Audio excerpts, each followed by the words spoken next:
Hello, my name is Paulina, and this is my 332 evidence-based poster. My poster will discuss how nursing staffing affects patient outcomes. In particular, my poster looks at how lower nurse-to-patient ratio compared to higher nurse-to-patient ratio affects patient outcomes. So depending on the study that we'll look at, patient outcomes can be defined differently. Some of the articles that we will look at measure it by looking at pressure ulcers, DVTs, falls, and acquired hospital infections, as well as mortality rates. The significance of the problem is that nursing workload impacts the patient outcomes, and so we know if a nurse has more patients to take care of, her workload increases and it impacts those patient outcomes because now the care can get delayed, and that delayed care by itself can cause adverse effects. This is also significant because patient mortality actually increases by 7% when added to the average nursing workload. So while I was doing my research, I found a lot of nursing research that concludes that 4 patients to 1 nurse is considered the average nursing workload, which is why I have that picture over there where they have 1 nurse to 4 patients. So when a nurse's patient ratio is higher, then the mortality rate goes up. And as we have seen in clinical, most nurses have 6 patients. So that mortality rate increases by 14%. Lastly, the Affordable Care Act penalizes hospitals on excess readmission rates among the Medicare beneficiaries. So as we know, this usually targets our geriatric population.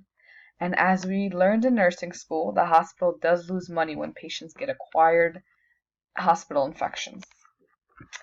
So my process of literature included using engines such as CNAL, ScienceDirect, and Google Scholar. Keywords included nurse-to-patient ratios, patient outcomes, nurse staffing, and the limitations were English language, full text, it had to be in the past 8 years, and it had to be in the US. So my search was brought down to about 10 papers, from which I then chose the best 6, and then a recommendation to use these 3 for my synthesis of evidence from Professor Seaman. Let's take a look at paper number 1. The paper examined the comparison between nurse-staff ratio and the effects of patient outcomes. They found that the rates of patient falls were greater with higher nurse-to-patient ratio when compared to lower nurse-to-patient ratio with the addition of licensed practical nurses. The limitations of the study was that it was not applicable to other hospitals in other regions, as well as it did not account for individual patient characteristics such as age and comorbidity. The second article looked at longitudinal associations between nurse staffing and patient outcomes at trend and seasonal levels for United States hospitals.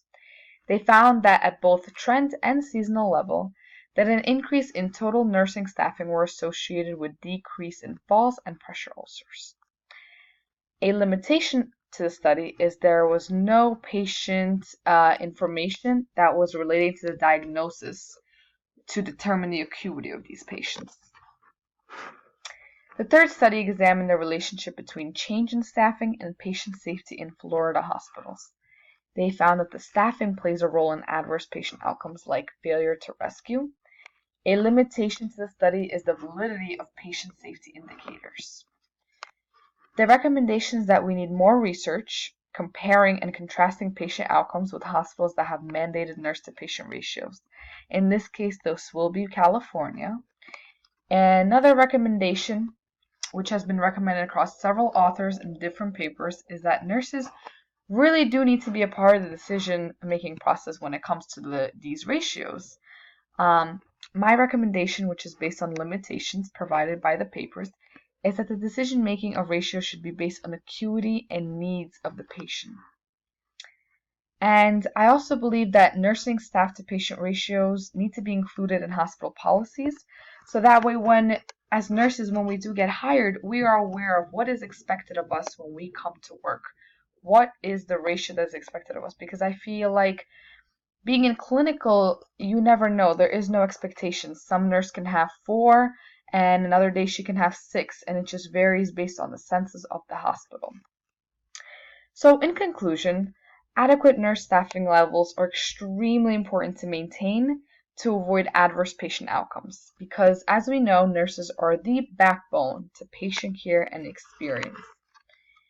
If hospitals do want greater patient outcomes, then nurses really do need to play a role in the staffing ratio decision-making process because, like I said, they are the backbone and they need to decide what is best for them. And in conclusion, high nurse to patient ratio negatively impacts patient outcomes, and patients' chances of mortality and additional comorbidities such as pressure ulcers, DVTs, and falls unfortunately increase. So that is all, and those are my references at the bottom. I hope you all have a great day. Thank you very much for listening.